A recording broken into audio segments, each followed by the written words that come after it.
This week's episode is sponsored by Logitech. You're listening to the B&H Photography Podcast. For 50 years, B&H has been the professional source for photography, video, audio, and more. For your favorite gear, news, and reviews, visit us at bnh.com or download the B&H app to your iPhone or Android device. Now here's your host, Alan Weitz. Greetings and welcome to the B&H Photography Podcast. My name is Alan Weitz. And I'm Jill Waterman. New York City is the ultimate melting pot. It's a place where it sometimes seems as if everybody you run into is struggling to forge a path by whatever means necessary. Yet the bright lights of Gotham wickedly conspire against the city's impossibly small geographic footprint, which puts the squeeze on habitable living space, particularly for artists. In today's show, we look at the opposite ends of this struggle for prized space with two photographers who've documented divergent mini worlds.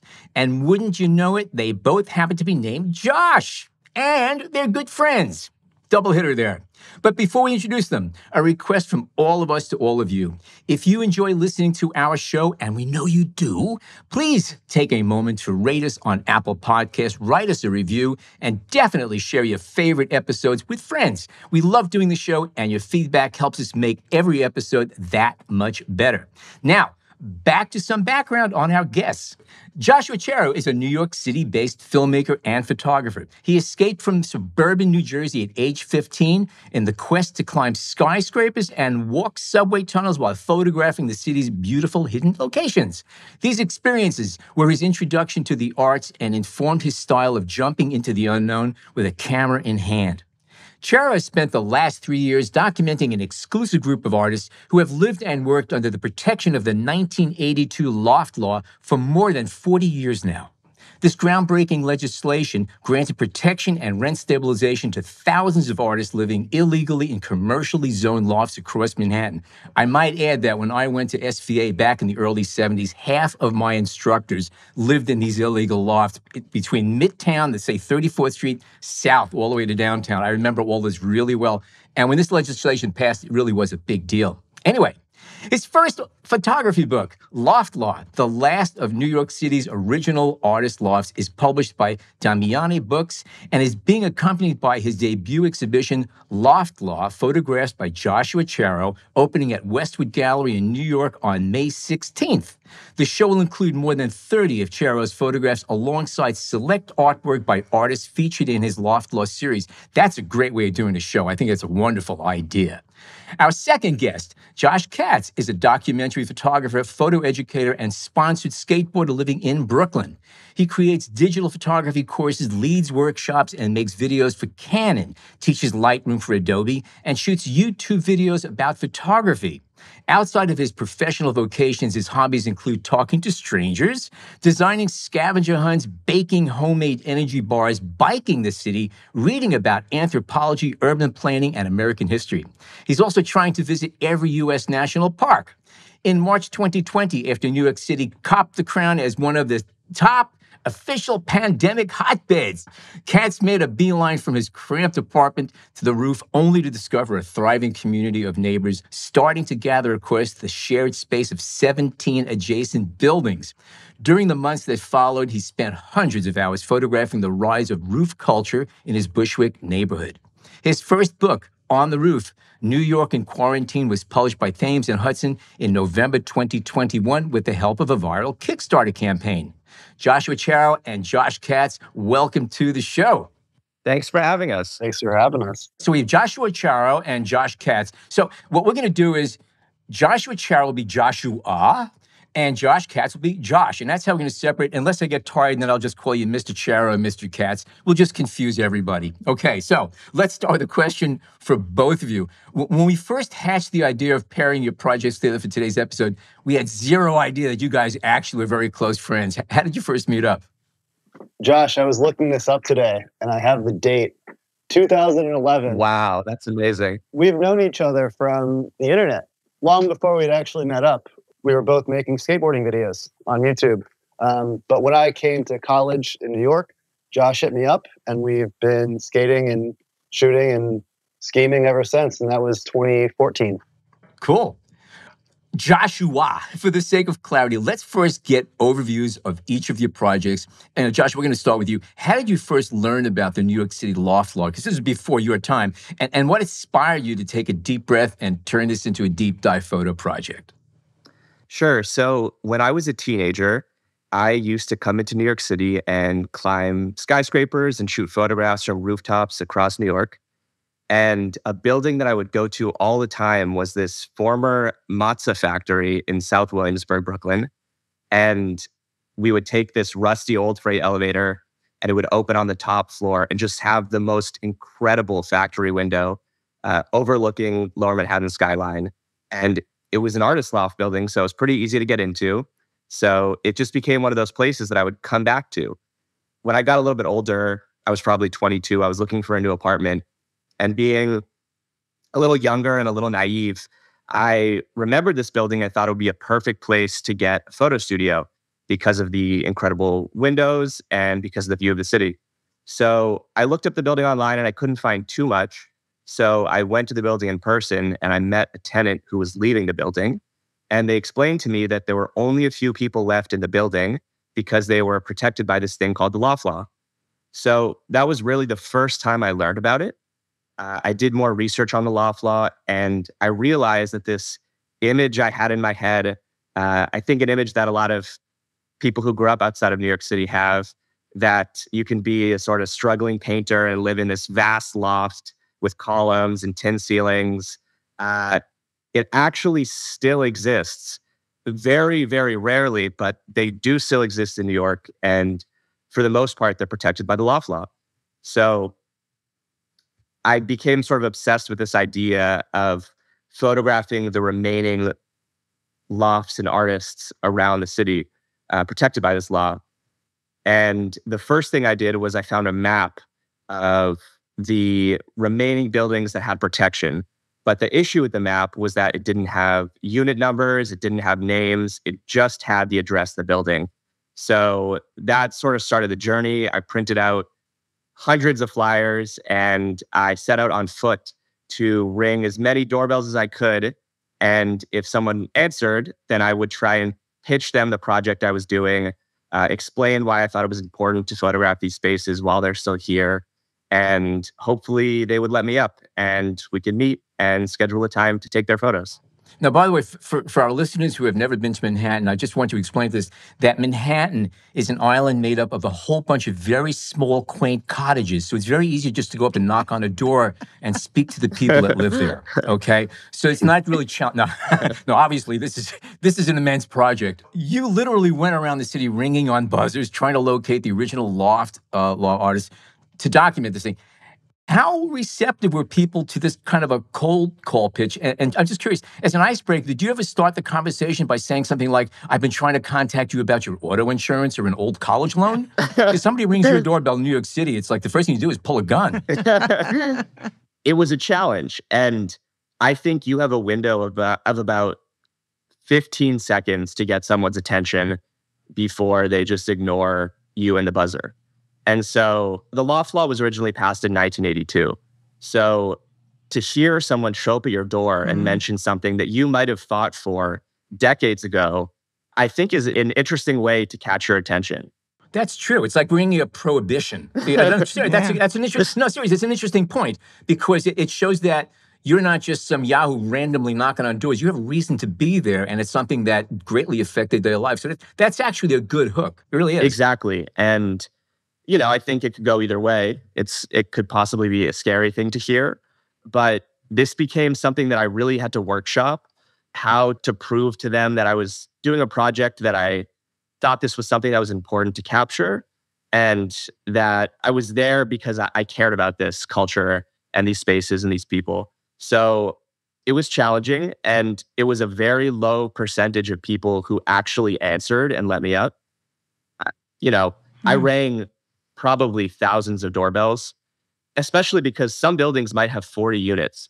And if there's 2 people that are still left from the 1982 Loft Law, then I've rang all 40 units to maybe get to the 1 or 2. So even if I got 5 out of 100 doorbells that I rang in one day, that could lead me to maybe a tenant who knows their neighbor who's under the loft law, who could give me an email, or maybe one person would let me up and they weren't interested, but they had a friend who might be interested. So it was a long process and it wasn't straightforward. But at the end of the day, the more I did it, the more people would refer me to their friends and other people they knew that were in lofts. So it became much easier as time went on. Is it safe to assume that, again, when this all happened way back when, this was a tight group of people because they were working as a unit to get this law passed? So they had to cooperate. They had to know. They all knew each other because they couldn't just do this individually. What about now? Is there still a grouping of some of the original people? And also, is this law, is it a grandfather law where, say, these people who are getting on in years right now, can they sell it and could the new occupants take advantage of the pricing, or is it a one-shot deal that once they're gone or leave the loft, it becomes, open season for whoever wants to pay the most for it?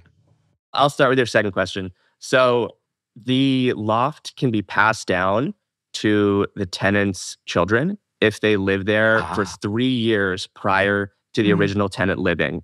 So what you'll get in some of these lofts is sometimes their children live with them as well. And if they ever decide they want to leave or if they pass away, then their children can take over the space. As long as they've been there themselves for 3 years. Yes, exactly. Interesting. Is it basically the same as rent stabilization that exists for regular apartments? Yes. Is that provision the same? Exactly. That's the same rule. If the tenant leaves and they don't have children or a spouse, then the loft returns to market rate or whatever the landlord wants to charge for it. So unfortunately, the protection does not get passed on to new tenants the same way rent stabilization does. But the third option is that the landlord can offer to buy out the tenant and say, I'm going to offer you this sum of money for you to leave. And then the landlord charges whatever they want once they're gone. So I spoke to a few people who had gotten those offers as well. And how many of these people today still know each other from the old battle? I mean, when we say you met somebody who actually let you come into their place and you sold them on the deal and they go, this is great. By the way, I know 12 other people who would probably be interested. Did that happen at all? Unfortunately, no one had 12 other people for me, but I would basically go through the process and photograph and interview each person. And then at the end of the session, I would ask if they knew anyone else. And for the most part, I would say a lot of artists knew maybe one or two other friends who are still in their lofts. The amount of people who said, I wish you would come 10 years ago, 20 years ago. Oh, sure. Because I had so many friends who are still in their lofts. So that makes me sad. But for the most part, everyone still knew one or two people. And what ended up happening was I would photograph someone, I would interview them, and I would hear something they said that sounded familiar. And I would give them the list of other artists I photographed. And they would say, oh, wow, I haven't heard this person's name in 20 years. Or I used to go to this person's loft for painting. We would paint together in the 70s. So there were still people that knew about each other, but hadn't seen each other in decades. So I'm really looking forward to the gallery show in a few weeks to hopefully see some of these people see each other again after decades. Yeah, cement the connections. That's great. Well, it's like before we started recording, we had a brief conversation that I actually knew one of the people in your book, and I haven't seen this person for 50 years. It's nice to know he's still alive. No, it's unbelievable. And almost every time I would photograph someone, I would tell them some other names that they recognized and were close with at one point in time. So it's amazing that these people have had the resilience to still make a life here as the city has changed so much. What was the time frame you were photographing? Was it before or after COVID? Obviously not during the worst of it, but... The time frame was from late 2021 up until now. The last photographs taken for the book were in October, but even now I'm still continuing this series. Still interested in it, and I'll still do it as long as I meet new people who are here. Cool.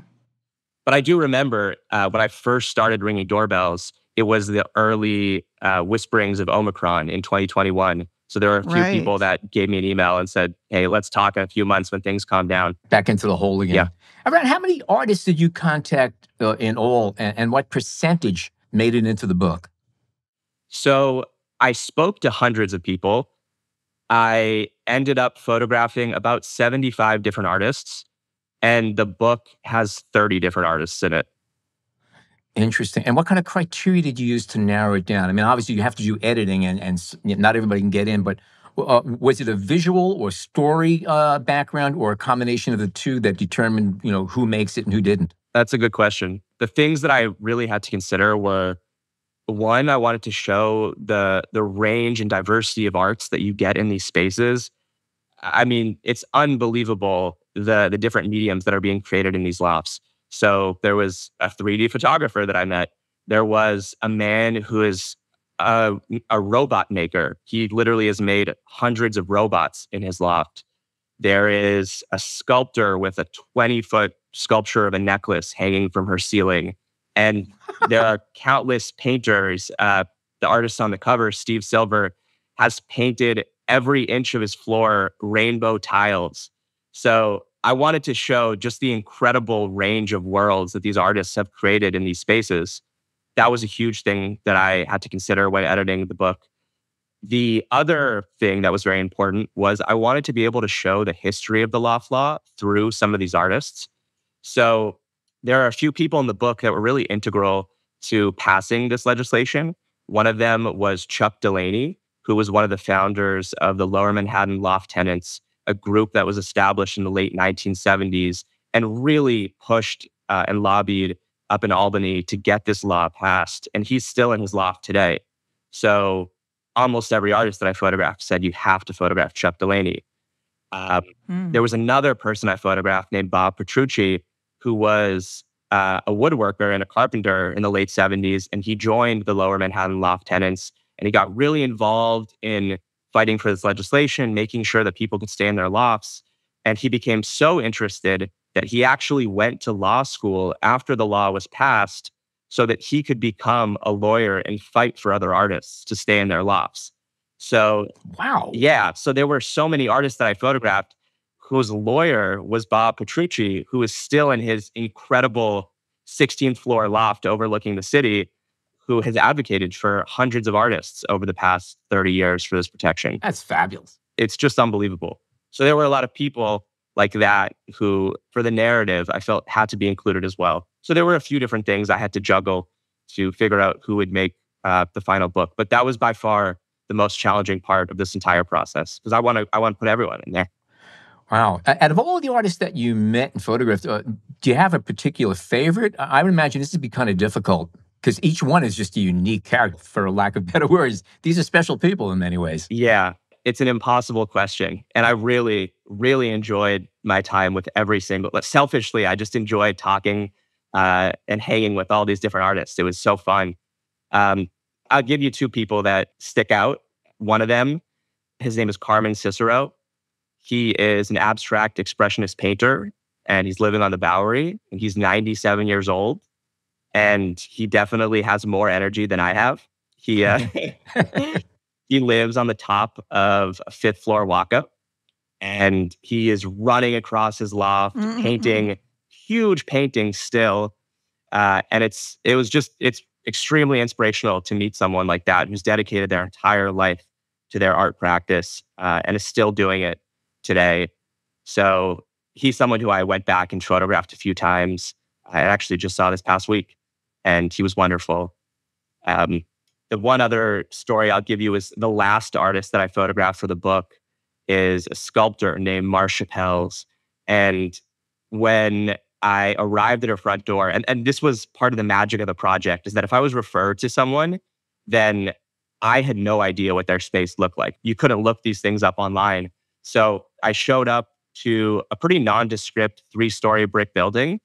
And when she showed up at the door, I followed her. And instead of going into the building, we went to the back of it to a courtyard that was probably 100 feet long. And at the end of the courtyard was a literal warehouse with a 20-foot door, which is Marcia's front door. And she lives in a former glass factory that was built in the 1850s with 20-foot ceilings. She is a sculptor who works in very large form. So her sculptures are hanging from the ceiling. And it was just astounding to see. And she's a lovely artist and a lovely human too. So that was a really special one to end the photographic process on.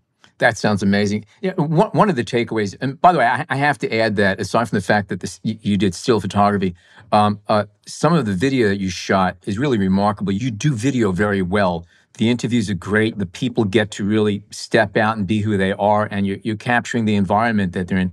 And that's one of my big takeaways from this is that one of the things I loved about going through the book and looking at the videos that I remember when this was what a lot of space in Manhattan looked like for a lot of people. This was the norm. And when you look at loft spaces these days in books and magazines, they're stripped.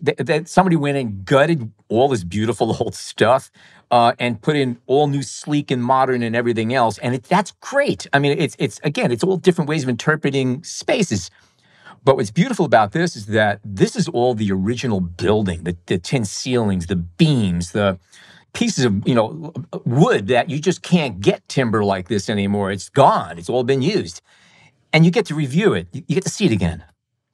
In most cases, when the artists were in the lofts, they were bare and the artists had to build things out themselves. Yeah. I mean, that was another aspect of the Loft Law, was that they were not really habitable spaces. No, they were horrible. Just a little interjection. I was talking with Jill when we were preparing for the show, that back in the early 70s, we, with a group of friends, we went downtown. We were looking at a building. And I don't remember where it was. It was something down in Soho, not far from Chinatown. And we were looking at a building, a 4-story loft building, and there were 4 of us. And we could have basically had it for $100,000 each. We would have had our own floor. But this space was so raw. I mean, no electricity, no running, no nothing. This is raw space. And I remember my father-in-law at the time was a great guy. He was a VP at a major construction company in Manhattan.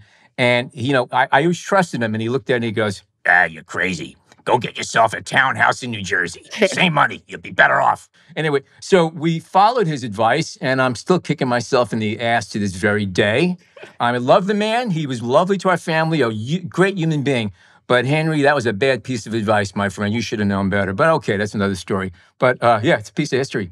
Anyway. I would love to talk about that briefly, is that this is such a romantic idea now that you live in this huge loft and you pay a little bit of money and you can make your art all day. And it is romantic in many ways. But the origins of this law were not like that. Like you guys are saying, these were raw spaces. Most people, when they came to their lofts, didn't have electricity, didn't have water. There was no kitchen. They didn't take their coats off for 4 months. Yes. These spaces were for manufacturing and commercial use. Yeah. So when the artists came in, because they were the only ones who would rent these spaces after industry mostly left Manhattan, they had to build everything. And that meant years of putting in their time, their money, and their lives into these spaces. So in the 70s, when loft living became more chic, when more people wanted to do this, the artists were the first ones to get kicked out. So the law was really a reaction to the artists who would put in years of their life and a lot of money to get to stay in these spaces when no one else saw the value and the lives that they could build in the spaces. So there were tough times, and it was dangerous too. There was 2 different artists I photographed whose buildings burnt down in the 60s and 70s, and they had to move somewhere else. So it wasn't always great conditions. The neighborhoods were very different in the early days. And just keep in mind, the idea of artists doing plumbing and electricity is a very frightening thought. Yeah. And that's reality. I know it doesn't surprise me that some of these places actually burn down. But that also is what makes them so wonderful. All right, Joshua, we're going to give you a break right now. And Josh Katz, it's your turn. Your project was conceived as a creative solution to a really awful situation, namely the isolation and need to quarantine during COVID.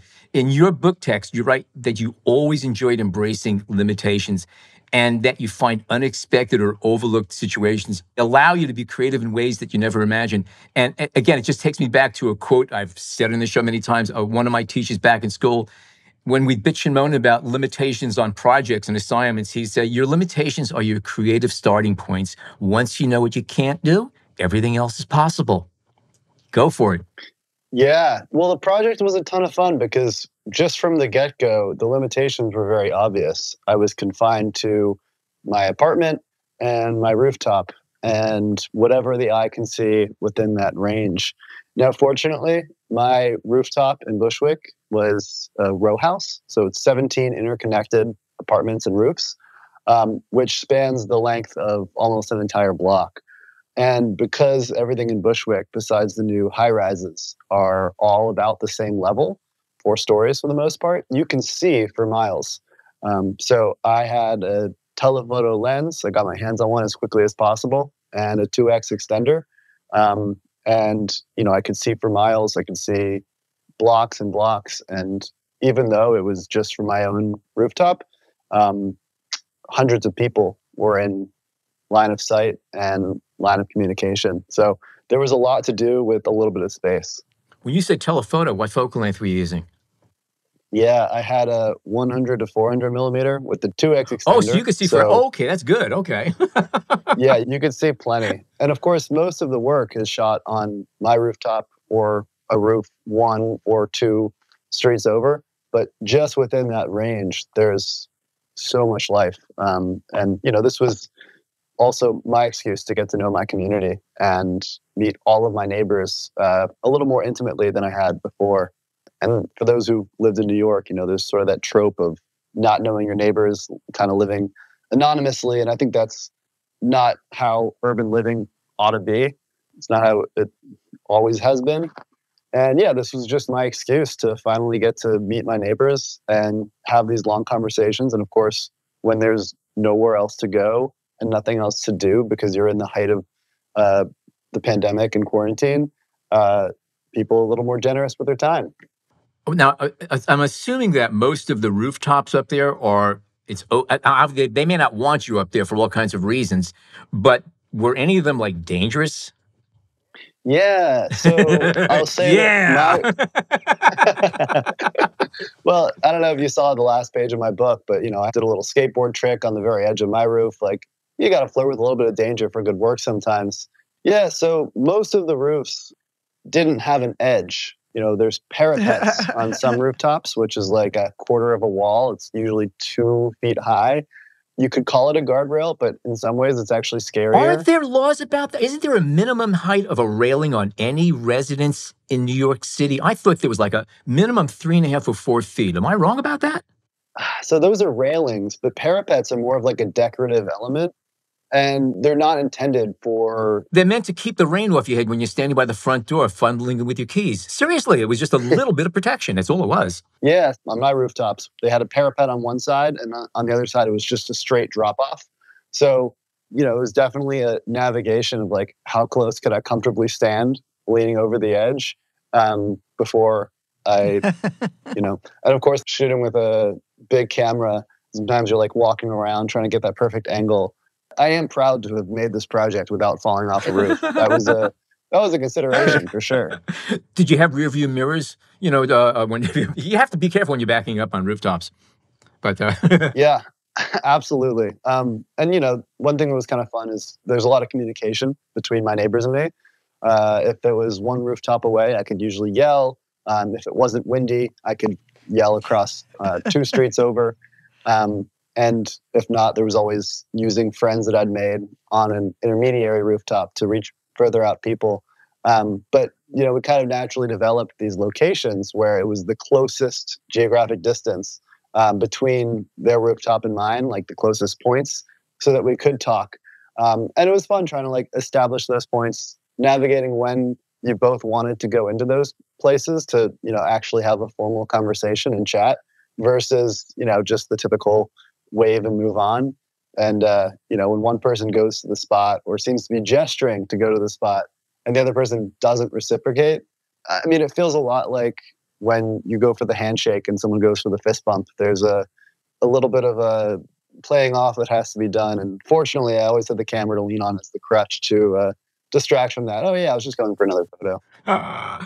Were all landlords amiable to all of this? I imagine that some landlords were not real happy about people going up in the roofs for again, insurance reasons and everything else that goes on up there. I know that Jill is on the top floor of a building in Lower Manhattan, and she could tell you stories. And that as a teenager, I was on the top floor of a building in Brooklyn, and I could tell you some of my own stories. So did you get any pushback from tenants or landlords? Yeah. So my landlord originally had a lock on our hatch to get onto the rooftop. And of course, there's a wide range of entry points. Some of these nicer buildings have a nice flight of stairs that leads you right up, and it's sold as an amenity. My building had a sloppy piece of wood with nails sticking out of it to cover up the hatch, which a ladder leads up to. And a lock was placed on it with the combination set to 0000. So fortunately, I was able to crack the code and gain access. But the landlords obviously are not necessarily the most keen on this. Yeah, for good reason. My roof started leaking one rainy day recently because of all the people that have walked on the roof over the years. Yeah, there's a crazy history of how the roofs have been used. So, like, one of the central characters, I'd say, in my book, and one of my closest friends during this project were the pigeon fanciers, Gil and Rick, who have had a pigeon coop with 1,000 pigeons on the apartment next to mine for decades now. And of course, this is a relic of old New York. There were once hundreds and hundreds of coops all across Brooklyn, and now there's dozens, sort of a dying art. Yeah, they had a relationship with the landlord, exchanged handyman work in exchange for being able to have this space. But of course, they're sort of the watch guards of the rooftop, and they're the ones that clean it and care for it and are up there every day. And they have a very different relationship from the people that just come up to like drink beers and leave a mess. And, you see all sorts of uses on the roofs.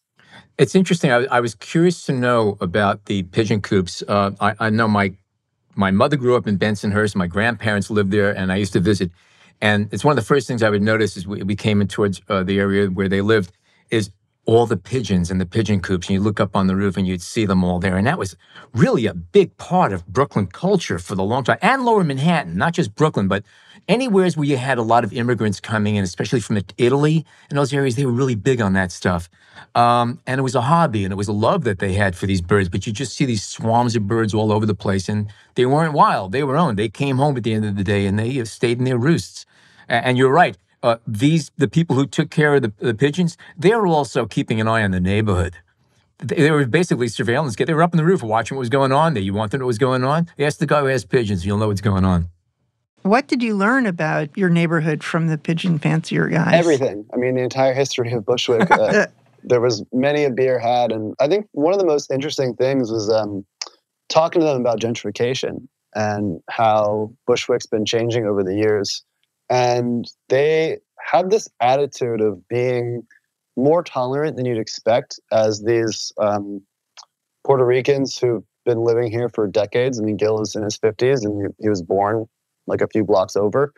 But they were talking about how in the 80s and the 70s, like the rooftops were a party and everyone would be on there and you actually see bottle caps embedded from those times. And like, since then, they've really quieted down. Like it's a lot more tame. But they talk about how people don't have the same respect for the neighborhood anymore.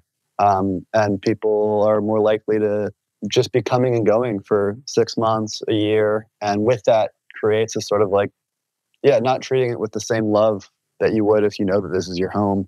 And that's really sad to hear about. So, Josh, you created this code of conduct at one point because of sort of the tentative nature of your photographing other people and the issue of permission. Can you describe how that worked and why you felt the need to sort of codify it into a written document? Absolutely. So this was like a major turning point in the project where for a while, it was just this sort of casual thing, taking photos every day. I mean, I was very committed to it from the beginning. But there was this reckoning where there was another photographer. And I guess, quick context, like, if you want to talk about limitations for one more moment, in the beginning of the pandemic, there were two things that every photographer in New York was shooting. It was empty streets or rooftops. Right. This was not a unique project. So many other people were doing this. So there was another photographer in our neighborhood who was doing this from one of the high rises. And because of their vantage point, they weren't able to have the same conversations with everyone that I was able to have. And yeah, as a result, some people got really upset and felt that they were being taken advantage of. And they posted this sign, asked for consent. It was like a protest against this guy. And I had the opportunity to photograph them and have long conversations with them about how to approach this respectfully.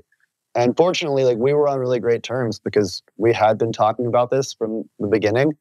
But from that moment on, I realized that I needed to step my game up and make sure that everyone felt really good about it. Just because I think there's like multiple layers of consent. There's when you take their photo the first time and maybe they give you a thumbs up after and you're cool with having taken that candid photo. Then there's taking it again. When you see them the next day, how long does this approval last? And of course, then there's posting these photos on the internet. And a big part of this project was like, this isn't the old school approach of hold on to this big body of work and then drop it. This was take photos, post them that evening or the next day, and this continuous project. And as the project gained momentum, more and more people would see it. And if there was someone who was too far for me to communicate with, or just never got to talk with, they might find their image by being tagged on it online, which happened many a time. And like, ultimately, I created this code of conduct to try to shift the power dynamic of being a photographer. So rather than I take the photo, I'm in control, it was actually a rule of ethics where I said, I'm going to try to always talk to people, represent the neighborhood well. And if I'm not able to talk to you and you see yourself online, you have the right to ask me to take it down, and I'll happily oblige. And I'll send you the photos too, and I'll thank you for them. So what I was trying to do was just shift it and say, you guys are in control, and I only get to do this project for as long as my neighbors appreciate and are happy to be a part of it. And honestly, it was a really exciting turning point when people started to have more. They trusted me further. And when I met someone new, I could send them this. And it built a lot of trust. I was, of course, scared that everyone would yank access and say, this guy sucks. But fortunately, people were trusting, and it meant a lot. And when it came to publishing, did you actually get permission from all of the people in your photographs to publish them in the book? I would say 95%. Wow. Everyone that I could possibly talk to, of course, absolutely. But then there are still a few people that were one rooftop over and just, never got to speak with. So someone might be flipping through a bookstore in 2024 and see their face and be like, oh, I didn't know this existed. And I look forward to the strange email that they'll be sending me. Josh, I just want to make one little personal statement about your book. It reminds me of the original posters from the original West Side Story movie and shows. It's got the vibe is from that time, and it's wonderfully graphic, strong shapes, shadows, and colors and stuff like that. And I mean that as a compliment. It's good stuff. That said, we are going to take a little bit of a breather here, a short break. And when we come back, we'll delve into the gear, the Josh's photographic processes, and book publishing. Stay tuned.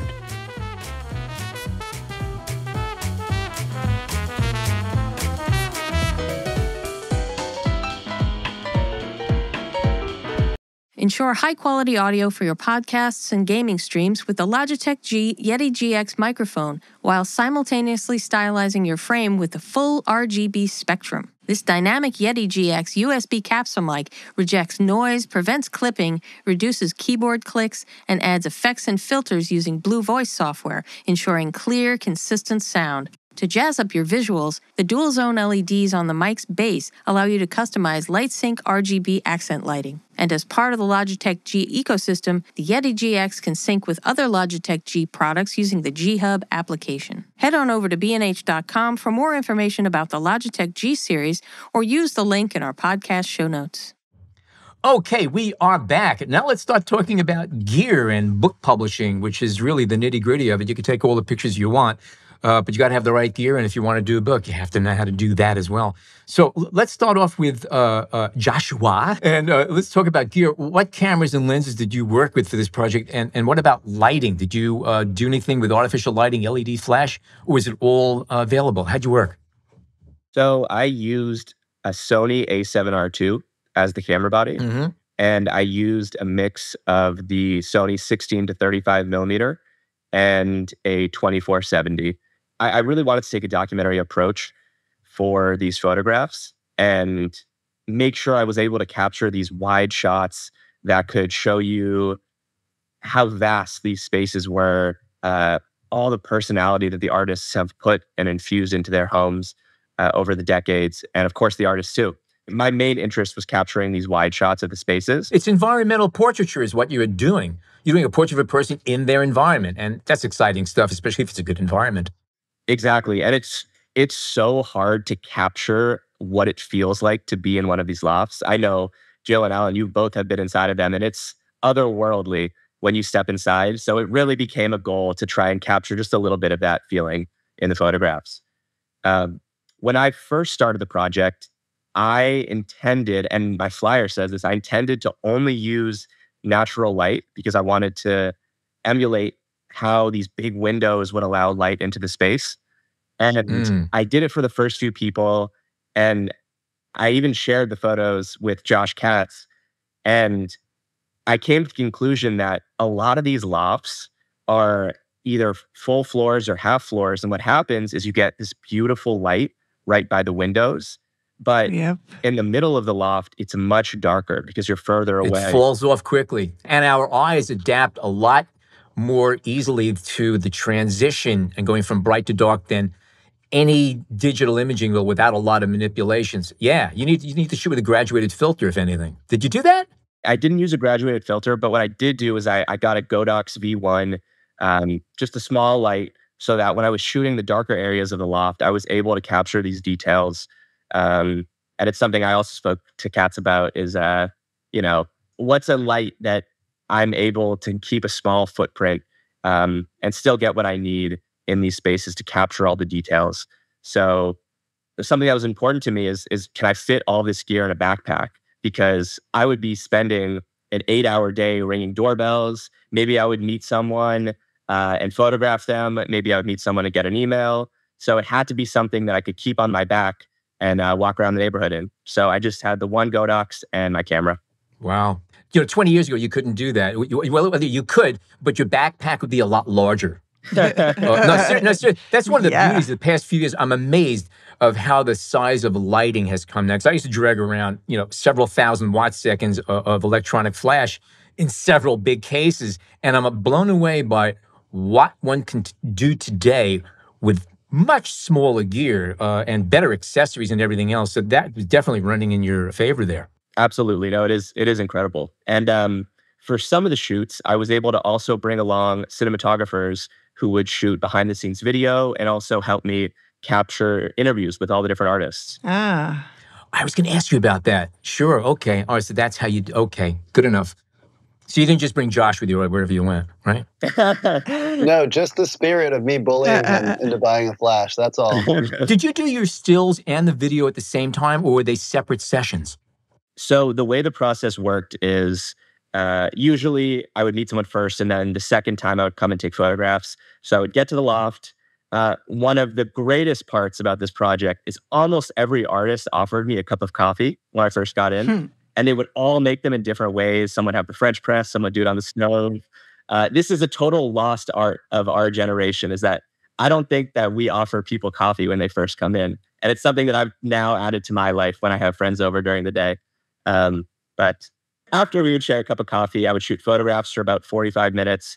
And then after the photographs were all done, we would sit down, the cinematographer would compose a frame, and then I would interview the artist about their time living at the loft, their neighborhood, and their artwork. And that's usually how it went. There were a few times where I returned, but we would try to do everything within about 2 hours. What was the video footage? What cameras were you using for that? It was a mix. I personally have a Sony FX9, so sometimes I would have friends shoot on that. I had a wonderful cinematographer named Daniel Chang, who probably went to 10 or 15 different lofts with me, and he used his Sony FX6. So it was usually one of those cameras that was capturing the video. You mentioned the coffee service and all that, and there's actually, aside from the fact that it's a nice thing to do, it just makes it more homey. It serves another purpose, and that is, I think, one of the worst things you can do, unless you're under extreme time restraints, is to show up to do portraits of any type, set up and just start shooting. It's so much more important to establish a rapport with your subject, especially if you don't know them from a hole in the wall, and get to know and warm up. And that's what that cup of coffee really serves in me. And it's a great vehicle to employ whenever you can, Sit down, talk, and like that, when you do start taking pictures, there's a relationship going on there. It's a whole different feel, different karma to the whole thing. So that has a lot to do with it. I totally agree with you, Alan. And the big challenge of a project like this is I photographed 75 different artists, so I can't spend a month following this artist and capturing their life. I really only get these short windows. So even that 20, 30 minutes of sharing a cup of coffee made a huge difference in the comfortability level of when we were shooting the portraits. Josh Katz, what about your gear? Yeah, I was shooting on a Canon 6D Mark II at the time and using a 24-105 f4 Canon L series lens, along with the Canon 100-400 with the 2x extender, which is what a miracle of a tool that extender is. Oh, yeah. Yes, absolutely. Many years ago, we got a used 1200 millimeter Canon lens, and they only made about 18 of these things. It took a year and a half to build each one. Only one guy was able to make the glass, an old Japanese optician. He'd hand grind the glass. And we got one in used, and it sold for like $80,000. But before we sold it, we took it up on the roof of B&H, and we aimed it up 9th Avenue. And it was pretty impressive. It took 2 people to mount on a tripod, this beast.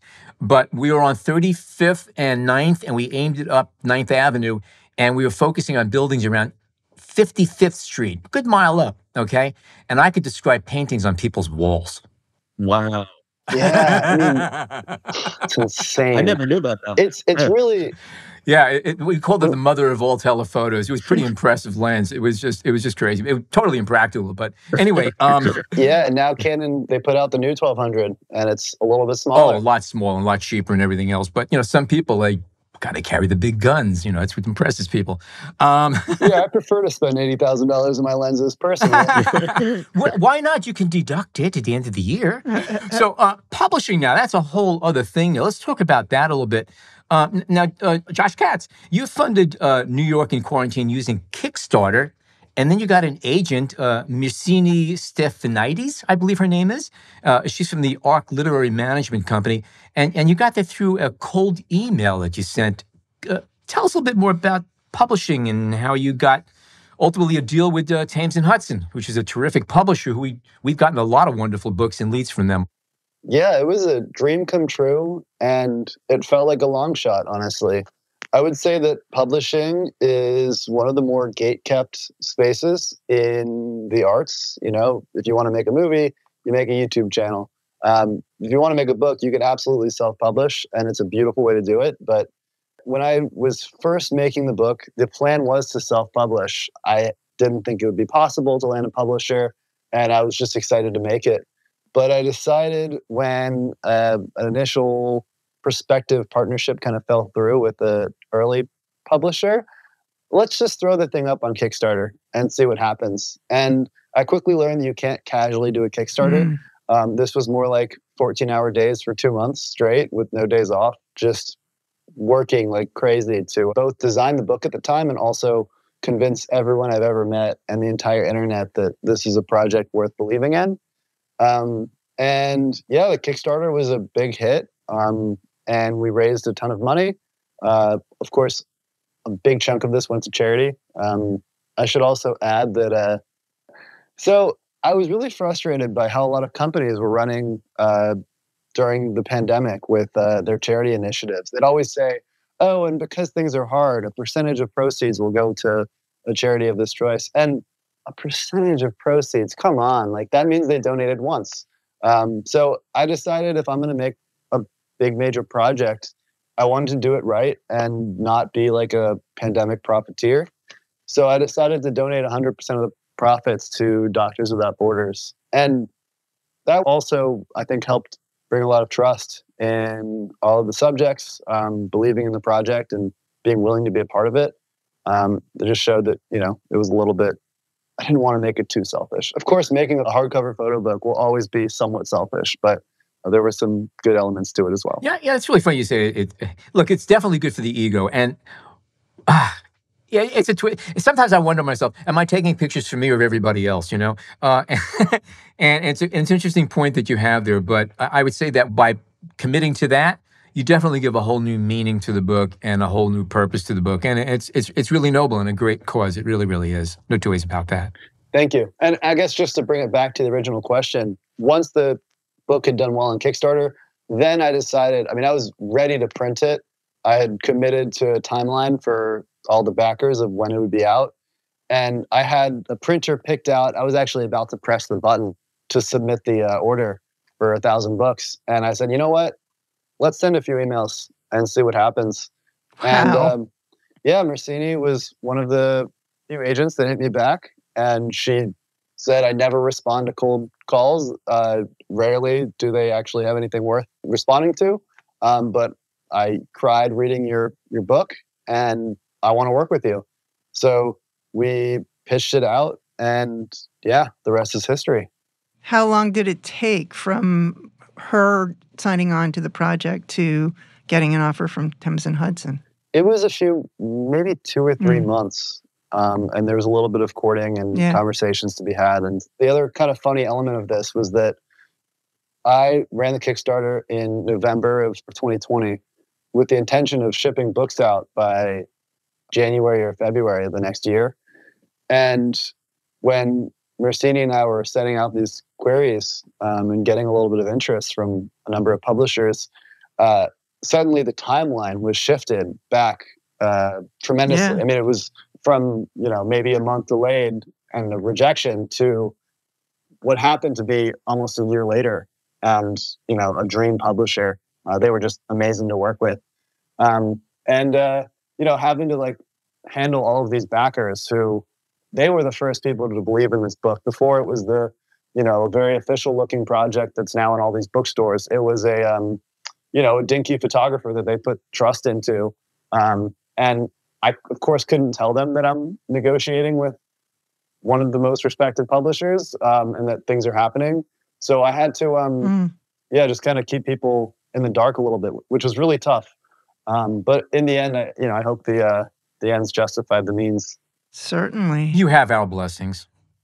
You do. Don't worry about it. Well, then I'm good. Joshua, let's turn back to you. And what was your process for finding a publisher? What was your journey like?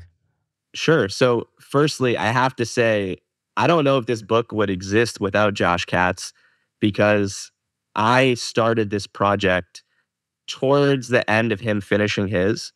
And as a close friend, he was able to basically show me the roadmap of how you get from idea to a finished book. And like he said, it's really hard to understand how that works without someone in your life who can show you the steps you have to take. Especially somebody who's already made the mistakes that you don't want to have to make and learn from.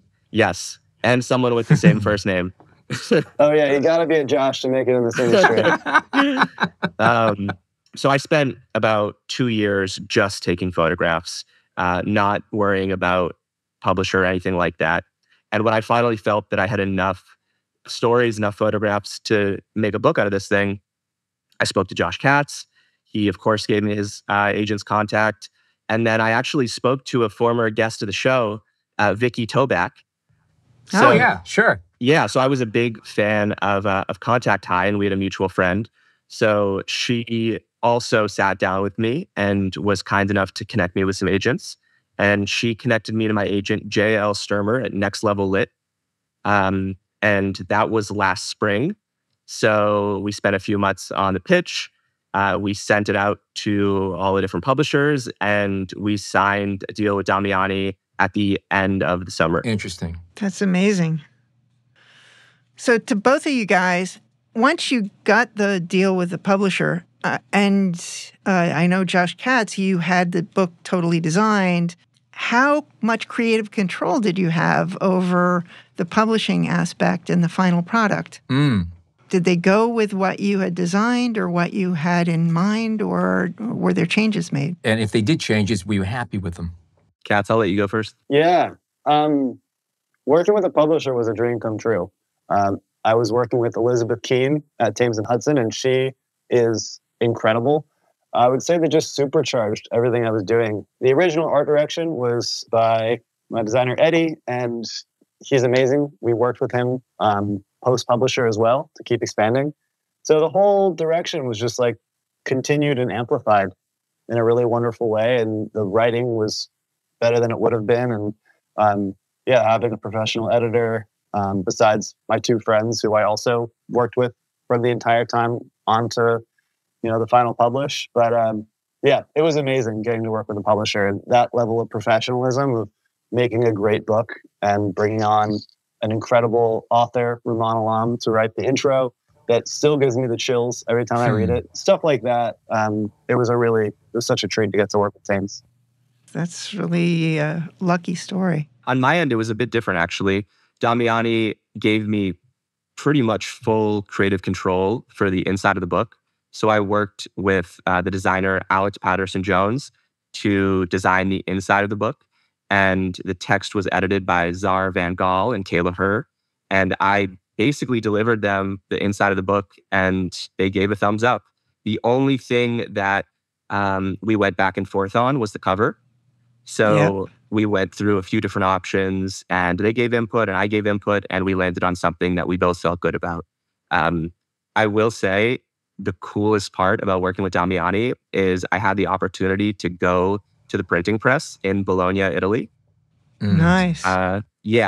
And it was a life-changing experience. We spent 3 days on the press with their printer, Lorenzo, who's printed all of their books for the past 30 years. And wow. Oh my goodness, we got to go through, basically the way it worked is they print out sheets of 8 separate pages, and we would adjust the CMYK levels of each sheet. So we did that for about 3 days straight. And then on the 4th day, I'd already said my goodbyes to Lorenzo. I thought we were all finished. And I got an email with the subject line, tortellini ? And it was from Lorenzo. And he said, "What are you doing today?" And I told him I was planning to finally see the city. And he said, "Instead, would you like to come over to my mother's house?" So I went to Lorenzo's 89-year-old mother's apartment in Bologna, and she cooked us some fresh tortellini. So it wasn't in the book deal, but it was quite the perk. Could we do a show on that? I just on that dinner. Better yet, let's all go to Bologna.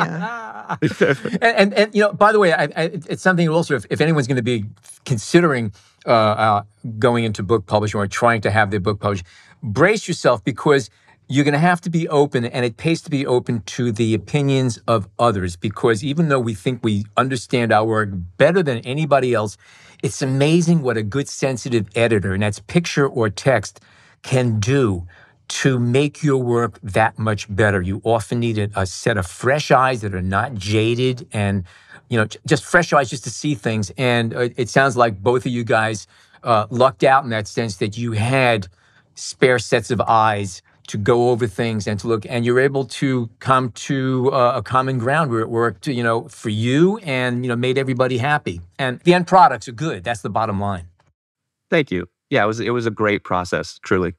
What I think is really wonderful is that both of you guys working together as well as individually, you're able to pull this off and make it all happen. Look, so many people talk about, I'm working on this project, it's so good, I'm going to do a book. But, what percentage of people actually see it through, especially when they realize what's involved in getting a book done? I'm working on a book project it's actually a year now. And, I thought it'd be out on the shelves by now. No, it's not. It's still in development. It's still being worked on. I'm still fine-tuning it and getting new pieces to it. But it is a big undertaking to do, and it's got to be immensely satisfying to actually get this book out and hold it in your hands and say, wow, I did it. I pulled it off. It makes it, I hate to say credible, your work, but when you are able to publish your work or see your photographs published in another publication, it just adds a nice bit of validity to it, and it's just great for the ego, and there's nothing wrong with stroking one's ego every now and then. It's okay. They say that photo books are the most expensive business card you'll ever print. Excellent. Excellent. Excellent. Yeah. And probably stupider to undertake than buying a boat. But that's a whole other subject. Anyway, wonderful talking with you guys. They're very refreshing, great upbeat conversation. Josh Katz, what are you up to now, and what kind of projects are you working on? Yeah, I am actually working on another book right now. It's a tourism study about Hawaii and America's relationship with the island. And I'm also running a skateboarding video database with a handful of engineers and a designer. It's a little bit of a deviation from my photography, but I'm a lifelong skateboarder. And I have now found myself telling stories and doing a lot of journalism now in the skateboarding space. And who knows, it might get tied back to photography eventually. I love it. That's great. Joshua C., what about yourself? What do you have in the works? What are you cooking up in the meantime? Yeah, so Loft Law is actually only being released on April 16th. So the next few months are all the events surrounding the release. We are doing a book signing at the Strand Bookstore on April 25th at 7 p.m. And as you mentioned in the intro, I'm so excited that we're doing a gallery exhibition of the photographs alongside physical artworks from some of the artists that I photographed in the book. So that'll be at the Westwood Gallery, opening on May 16th for about a month and a half. And that's over on the Bowery. Ground zero for that world. Yeah. That's great. I'm actually kind of looking forward to that show. I'd like to catch that one myself. All of this, by the way, will be in our show notes. Josh Katz, people want to catch up with more of your work. Where should they go? Yeah, they can go to my Instagram. It's just Josh Katz. They can go to my website. It's joshkatz.me. All the places on the internet you'd expect to find me, I'm there. That's great. And Joshua Charow, what about yourself? People want to catch up with what you're up to. Where can they go to? They can also go to Instagram. So my Instagram is Joshua Charow, and I'm also on YouTube as Josh Charow, and my website, joshuacharow.com. Excellent. And again, all of these links will be in our show notes, and I strongly urge all of our listeners to follow up in this work. There's some fun projects going on there. And again, Josh and Joshua, CNK, both of you, thank you again for joining us today. Terrific, and best of luck with upcoming projects. Thanks so much for having me. This was a blast.